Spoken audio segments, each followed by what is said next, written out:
बिस्मिल्लाहिर्रहमानिर्रहीम। अल्लाहुम्मा सल्लि अला मुहम्मद व अला आलि मुहम्मद कमा सल्लैता अला इब्राहीम व अला आलि इब्राहीम इन्नका हमीदुम मजीद। अल्लाहुम्मा बारिक अला मुहम्मद व अला आलि मुहम्मद कमा बारकता अला इब्राहीम व अला आलि इब्राहीम इन्नका हमीदुम मजीद। औज़ु बिल्लाहि मिनश शैतानिर रजीम। बिस्मिल्लाहिर्रहमानिर्रहीम। आज हम सलाम के अमलियात के बारे में बात करेंगे। जैसा कि कल हमने बताया था सलाम के बारे में, तो आज भी अमलियात जो हैं वो सलाम ही के रहेंगे।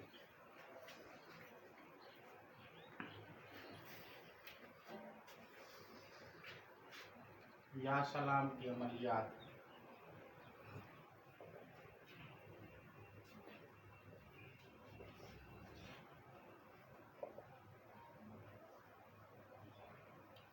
ये या सलाम के अमलियात में जो है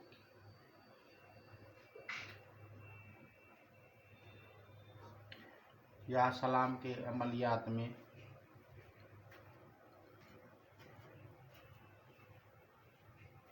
ये हमवाकिल फरिश्ता है। हमवाकिल इजाज़त की जाए तो शिफाए इमराज के बारे में, मरीज़ों के बारे में, दवा के बारे में बताता है।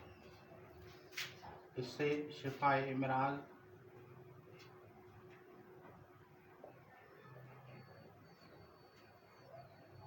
दवा और मर्ज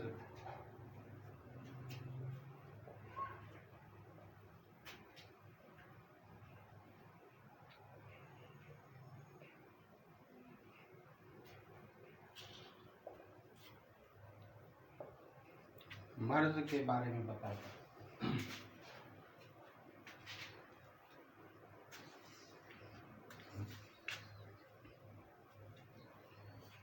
ये ख़ास तौर पे डॉक्टर हकीम लोगों के लिए भी मुफीद है।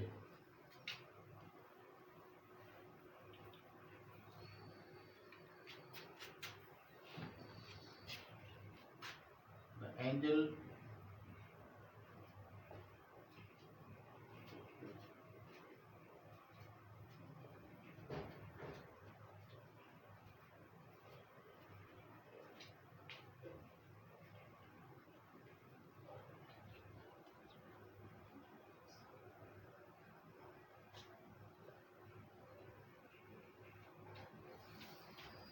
gives knowledge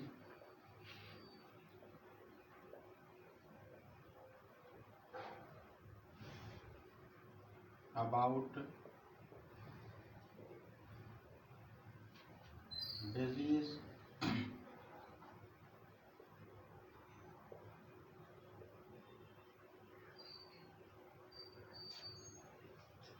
cure,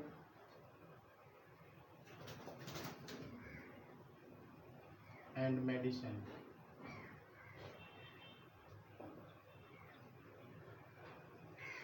ये डिवाइन नॉलेज है। ये डिवाइन नॉलेज का फरिश्ता है, मोकिल है। This is the angel of divine knowledge.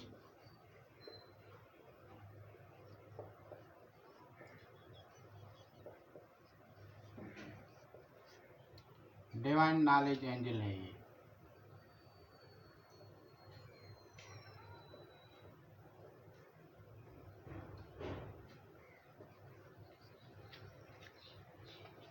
इसका खास ये काम भी है और दूसरे काम भी हैं।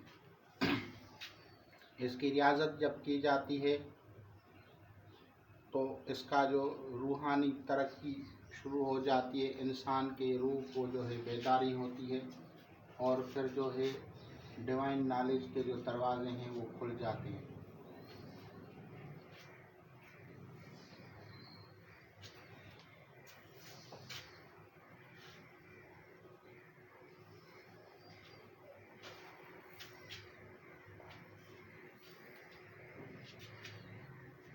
और इसके अलावा इसको नकूश में जब भरा जाता है तो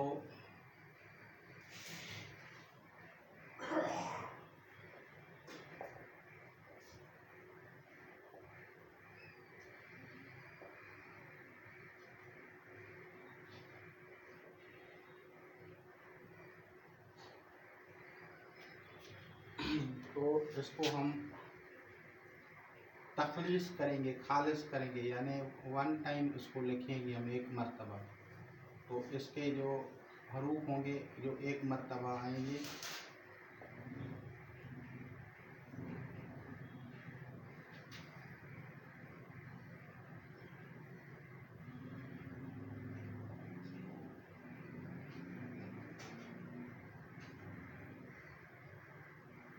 ये होंगे।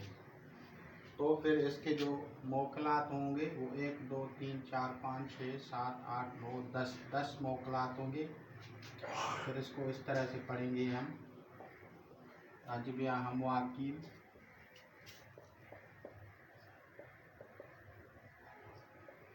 वैक्सीन यासीन,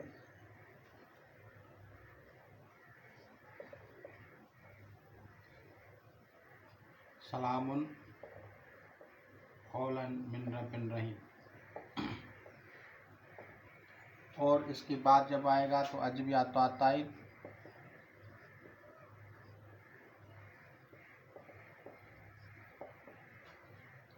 बेहक, लाम या लतीफ़।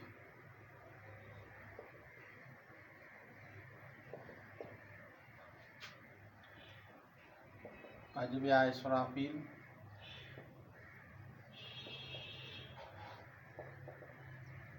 बेहक अलिफ या अल्लाह। तो इन सारे मोकलात को अलग से पढ़ सकते हैं, और अगर एक आयत है तो उसको भी हम पढ़ सकते हैं।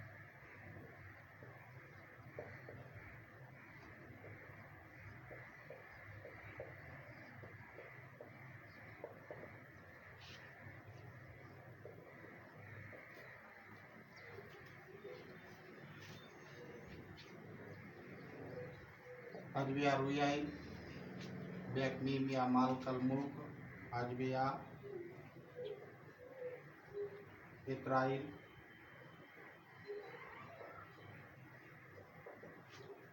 बेहक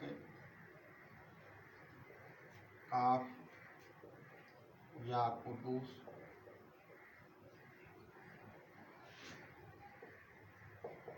अजबिया हौलाइल, बेहक नून,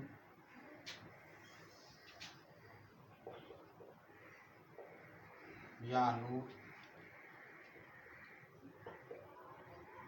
अजबिया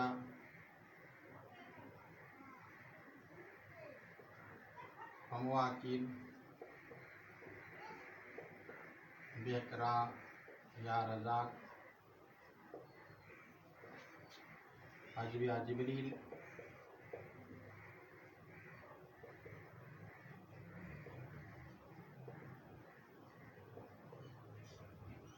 बेहक बा या बासित, अजबिया तनकफील,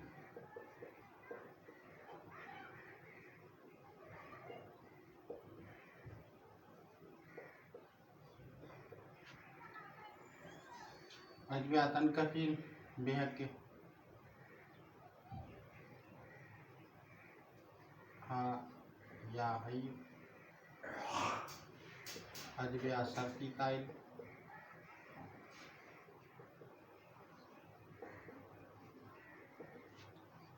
या यासीन।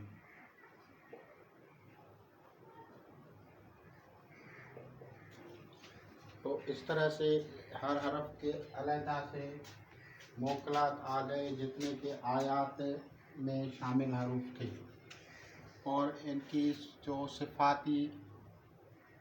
सिफाती ताकतें हैं वो इस आयत के अंदर जो हैं वो पोशीदा हैं। इसमें आप जब आप पढ़ेंगे कोई सैर व जादू सख्त है तो उसकी काट हो जाएगी, कोई बड़ा मसला होता है तो उसकी जो है हल निकल आता है। तो ये इन मोकलात को बामोकल पढ़ने का फ़ायदा ये होता है कि अगर आप लोगों के ऊपर सैर व जादू है तो आप अगर ऐसे पढ़ेंगे तो देर लगेगी और उसमें वो शिद्दत पैदा हो जाएगी। लेकिन अगर आप बामोकल पढ़ेंगे तो वो सारे जो बदअसरात हैं वो काट लिए जाएंगे। और जो आप लोगों को वो कुछ भी नज़र आए ख्वाब में, तो वो चीज़ आप सदका लाजमी करें, क्योंकि इलाजात के उसमें ये पहला शर्त है कि आप लोग सदका लाजमी करें। अगर कोई बंदा आपको सदका नहीं देता या नहीं करता, वो खुद अपने हाथों से नहीं करता, तो आप उसका अमल नहीं करें, क्योंकि फिर वो आप लोगों को उसका बदला देना पड़ेगा। मोकलात के अमल बामोकिल हो या किसी का जब इलाज किया जाता है, उसमें अगर आप लोग सदका नहीं देंगे या वो बंदा सदका नहीं दे रहा है जिसका आप लोग जिसके हक़ में दुआ मांग रहे हैं, और वो आपको अल्लाह ताला की तरफ से दिखाया गया है ख्वाब में, तो वो अगर आप लोग नहीं देते तो उसका जो खमियाजा है, उसका जो बदला है, वो आप लोगों को फिर खुद देना पड़ेगा। तो इसलिए वो लोग जो ना दे सकें कुछ भी या नहीं करना चाहें, तो उनकी तरफ से आप नहीं करें। हाँ, अगर आप किसी की तरफ से कर रहे हैं तो फिर आप इतने पैसे अपने पास होने चाहिए कि आप सदका देने के काबिल हों, क्योंकि नहीं तो वो आप लोगों के ऊपर भी उनके असरात आ सकते हैं। क्योंकि सहर व जादू की काट में जो चीज़ें उसके ऊपर मुसल्लत होती हैं, वो तब तक रफू चक्कर नहीं होती जब तक उनके जो हैं वो सदकात दिए जाते हैं। अल सदका रद्दुल बला, ये नहीं है कि वो सिर्फ आमिल खाएगा, बल्कि वो जो चीज़ दिखाई जाती है, वो सब्ज़ी है, दाल है, रोटी है, कुछ भी चीज़ अगर दिखाई जाती है, वो अगर नहीं देते हैं आप न उसको नेगलेक्ट करते हैं, नज़रअंदाज करते हैं, तो इस हालत में फिर आप लोग इलाज नहीं करें और ना ही उन लोगों का इलाज करें जो कंजूस तबीयत के मालिक हों, क्योंकि ये मैंने आपको ख़ास नुक्ता बता दिया है। और अगर आप खानका चलाते हैं या आपकी दरगाह है या आपकी दरबार है, तो फिर जो लोग आपको वो दे के जाएँ कुछ भी नजराना, तो उससे लाजमन लंगर का इंतज़ाम करें। और जो बुजुर्गान दीन है उनके ईसाल सवाब के लिए कुछ ना कुछ किया करें, ताकि आपका जो है सिलसिला वो चलता रहे और आप लोगों को कोई उसकी तकलीफ़ नहीं पहुँचे। अब ये नक्श लिख रहा हूँ, ये तस्कीर खल्क के लिए है।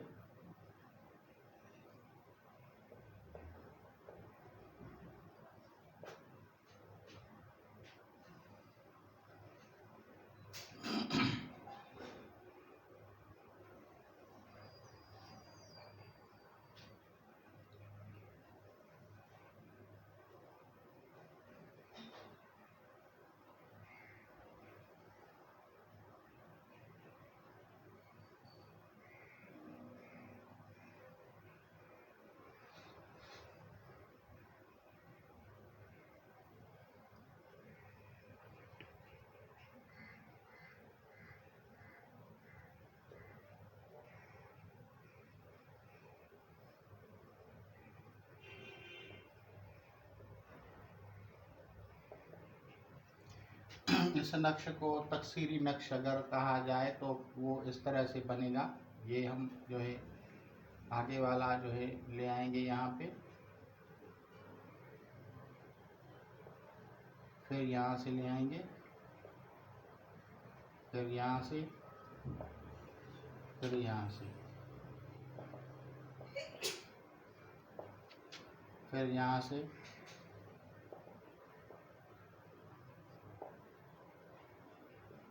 फिर यहाँ से, फिर इस तरफ से, फिर इस तरफ से।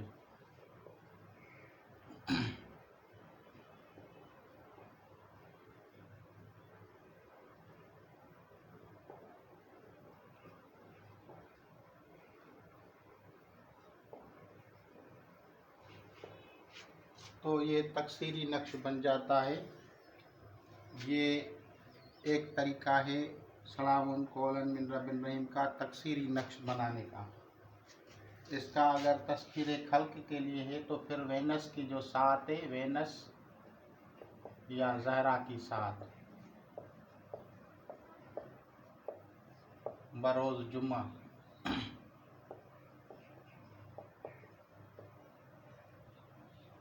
फ्राइडे को इसको लिखा जाता है।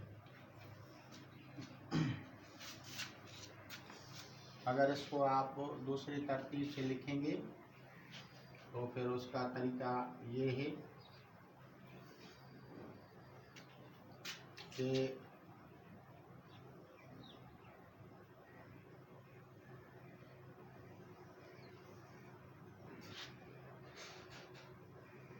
यहाँ से इसको ऐसे लिखा,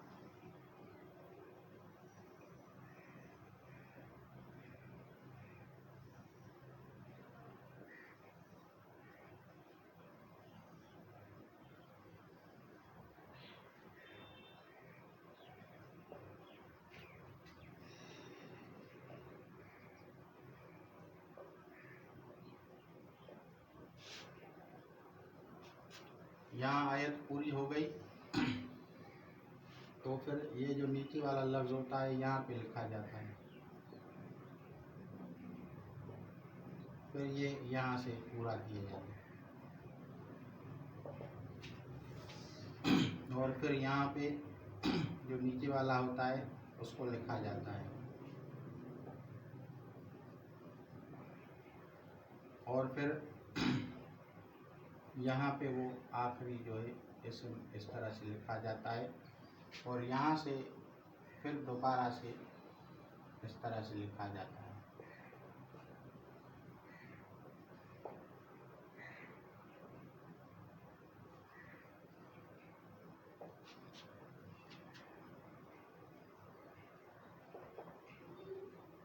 और ये यहाँ से इस तरह से।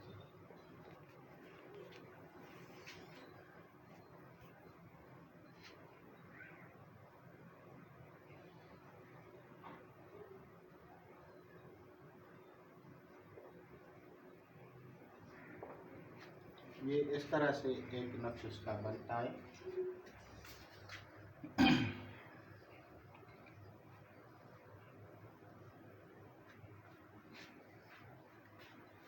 ये जो हरफी नक्शे हैं इनको आप पीने के लिए भी दे सकते हैं, लिख के दे सकते हैं, गले में पहना सकते हैं, बटुए में रख सकते हैं। ये हरफी नक्शे हैं। अगर इसको हम नक्श बनाएंगे, इसका अगर हम नक्श बनाएंगे तो जैसे 840 एदाद हमने निकाले थे टोटल के और 818 एदाद निकाले थे उसके, तो हम इसमें से 30 निकालेंगे तो ये निकल आया 8 और ये 78, 11 3 7।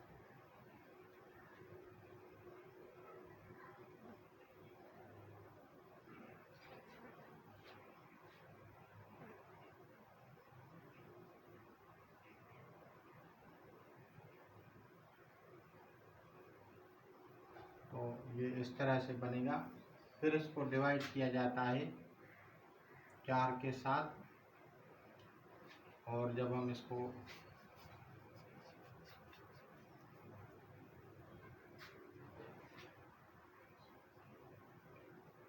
जब हम 4 से तकसीम करेंगे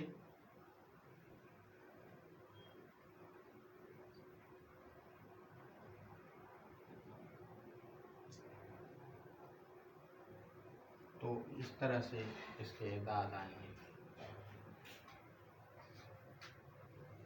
तो फिर हम इसको यहाँ से इस तरह से बनाएंगे और जो मरीज़ का जो मिजाज हो उस हिसाब से उस आंसर के मुताबिक इसको बना जाता है। यहाँ पे हम लिख रहे हैं 197,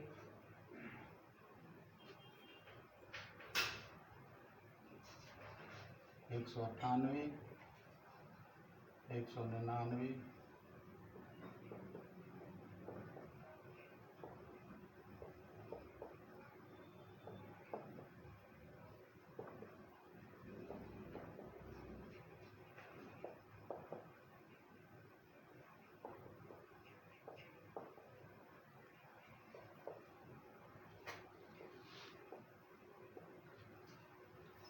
अब इनकी हम चेक करेंगे कि सही है नहीं है। 197 ये है, नीचे 208 है, ये 202 है और ये 211 है।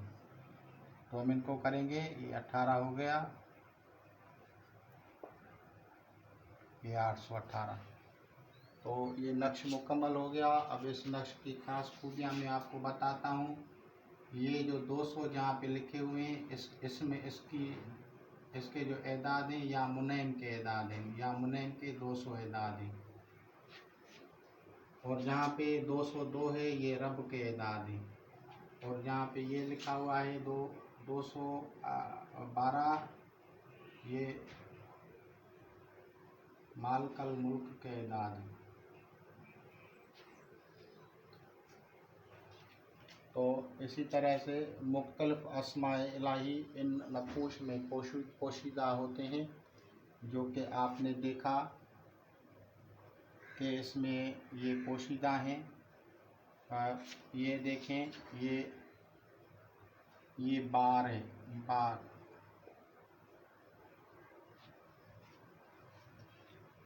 इस तरह से ये अल्लाह ताला के अस्मा इसमें लिखे हुए हैं।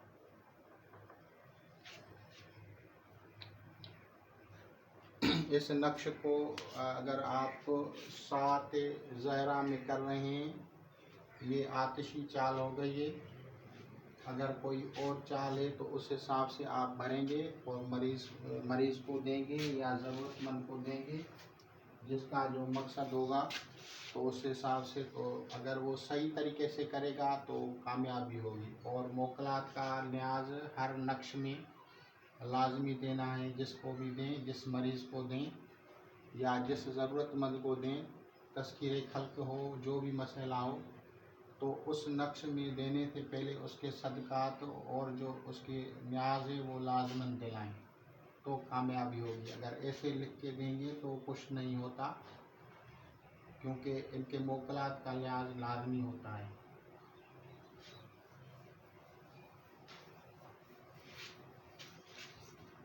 तो इंशाअल्लाह ताला अज़ीज़ आप लोग इससे इस्तिफ़ादा करेंगे। खुदा हाफ़िज़।